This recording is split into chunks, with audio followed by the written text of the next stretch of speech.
السلام علیکم ورحمۃ اللہ وبرکاتہ۔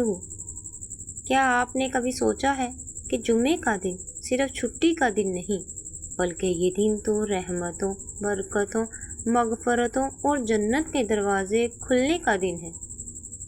لیکن افسوس، آج کے دور میں جمعے کے دن کی اصل اہمیت ہم مسلمانوں سے جیسے چھن سی گئی ہے۔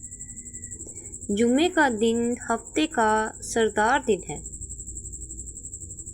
رسول اللہ صلی اللہ علیہ وآلہ وسلم نے فرمایا، سب سے بہترین دن جس پر سورج طلوع ہوتا ہے وہ جمعے کا دن ہے۔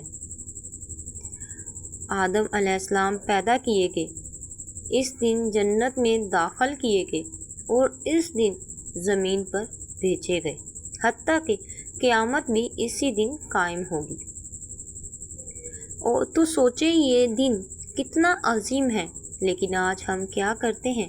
جمعے کی اذان ہو رہی ہوتی ہے اور ہم سو رہے ہوتے ہیں، خطبہ چل رہا ہوتا ہے اور ہم موبائل پر لگے ہوتے ہیں، مسجد میں جگہ خالی ہوتی ہے اور بازار بھرے ہوتے ہیں۔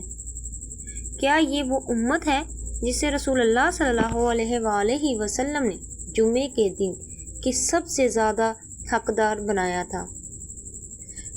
ایک بزرگ عالم نے واقعہ سنایا، ایک نوجوان نے جمعے کے دن مسجد آنے کی عادت بنا لی۔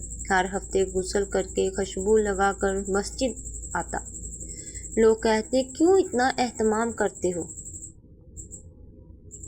اس نے کہا، جب نبی کریم صلی اللہ علیہ وآلہ وسلم نے فرمایا کہ جمعے کے دن جلدی آنے والوں کو اونٹ، گائیں، دمبے، مرغی اور انڈے کی برابر اجر ملتا ہے، تو میں کس درجے پر رہنا چاہتا ہوں۔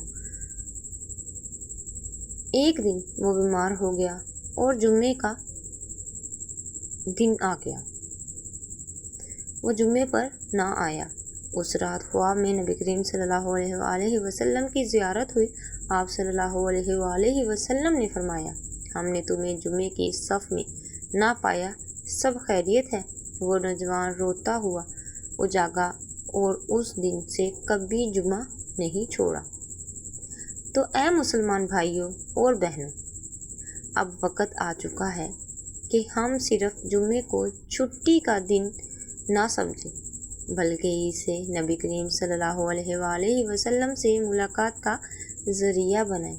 غسل کریں، خوشبو لگائیں، اچھے کپڑے پہنیں اور جلدی مسجد جائیں، خطبہ غور سے سنیں، سورہ کہف پڑھیں، درود شریف کی کثرت کریں،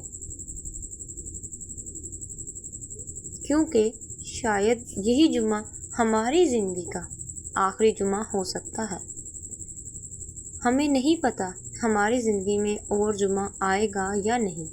اے اللہ، ہمیں جمعے کی قدر کرنے کی توفیق دے، ہمیں جمعے کی قدر کرنے والا بنا دے اور نبی کے پاس اس پیارے دن میں وہ اجر عطا کر جو تیرے خاص بندوں کے لیے ہے۔ آمین یا رب العالمین۔